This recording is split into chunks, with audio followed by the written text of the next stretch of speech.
All right, this video is about the product rule for deriving. And what the product rule says is that if you're multiplying, if a function equals two other functions being multiplied by each other, then when you derive it, you derive the first function and keep the second function, and then to that you add the first function times the derivative of the second function. All right, so that's like the formal notation up there. What this means is, or how I say it is, derive the first, keep the second, plus keep the first, derive the second. And you'll get used to that. All right, example one, you could FOIL this out and turn it into the power rule. And if you do that, you'll get the same answer ultimately that we're gonna get using the product rule, but this is about the product rule, so we're only gonna use the product rule. All right, f prime of x. F prime of x equals. So this is the first term and this is the second term. That's how I'm looking at this. So if I derive the first, well, 2x plus 1, well, 2x derives to 2. 1 derives to 0, so I'm not going to write it. And then I'm going to keep the second. So times x squared minus 3x plus. So I have derived the first to 2 and kept the second.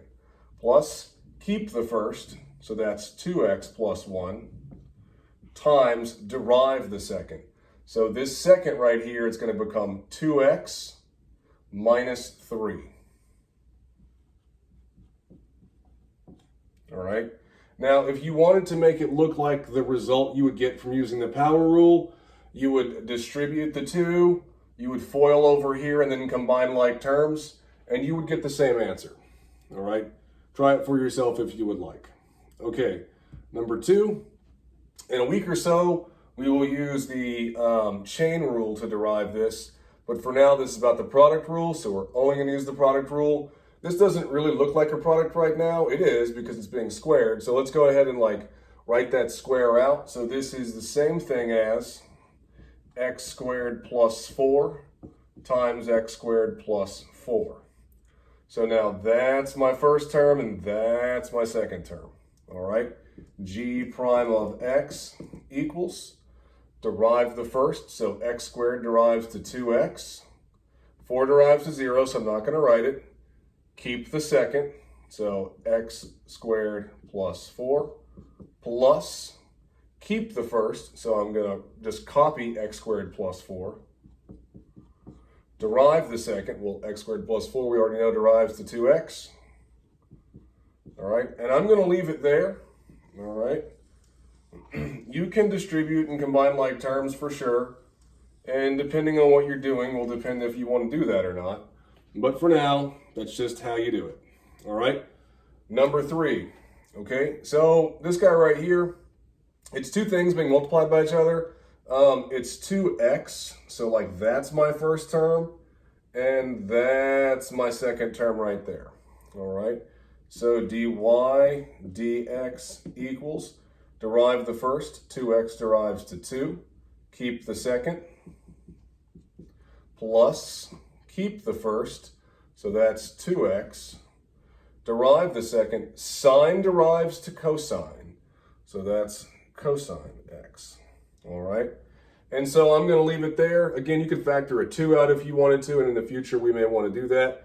But for now, we're just doing the mechanics of the product rule. So I'm going to leave that like so. All right.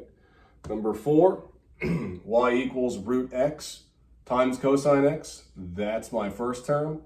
That's my second term. All right. So I'm going to want to rewrite that square root of x. So y equals x to the 1/2 cosine x is more derivable friendly. So dy dx equals, derive the first, keep the second, that's 1/2 x to the negative 1/2, right? Multiply 1/2 times that 1, and then 1/2 take away 1 was negative 1/2, that's what happened there. So I've derived the first, now I'm going to keep the second, plus keep the first, derive the second, so that's x to the 1/2. Cosine derives to negative sine. All right, and then I'm going to clean it up a little bit. That's kind of ugly. So this is equal to 1 over. So 2 is already downstairs.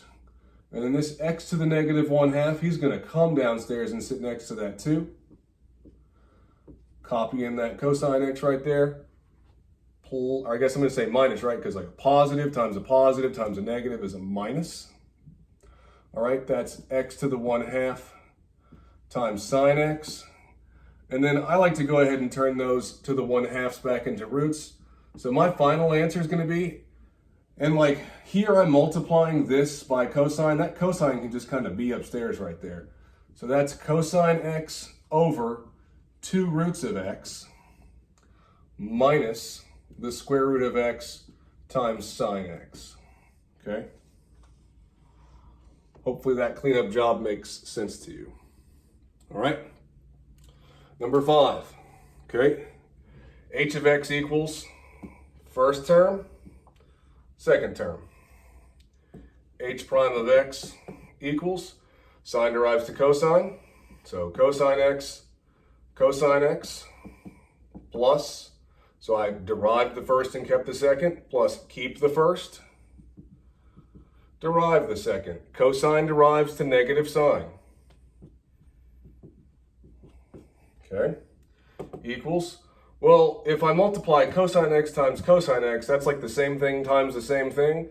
So we notate that as cosine squared x. And then sine x times negative sine x, that's like minus sine squared x. And that is an identity, but we're going to leave that alone for now. It's not 1. It's not cosine squared plus sine squared. It's different. It's a double angle identity. We're just going to leave it as that. Okay, for now. Number 6. All right. Pi is a number. Okay, that might as well say 3x. Okay, that is my first term, and that is my second term. Okay, in this notation, dy over dx equals, derive the first. So pi x, since pi is just the coefficient of x, pi x will derive to pi. So I've derived the first, I'm going to keep the second, plus keep the first, derive the second. Now tangent derives to secant squared. So secant squared x, all right? Now if you wanted, you could take a pi out, you could bring the secant squared downstairs. There's stuff you could do, but we're going to leave it there for now.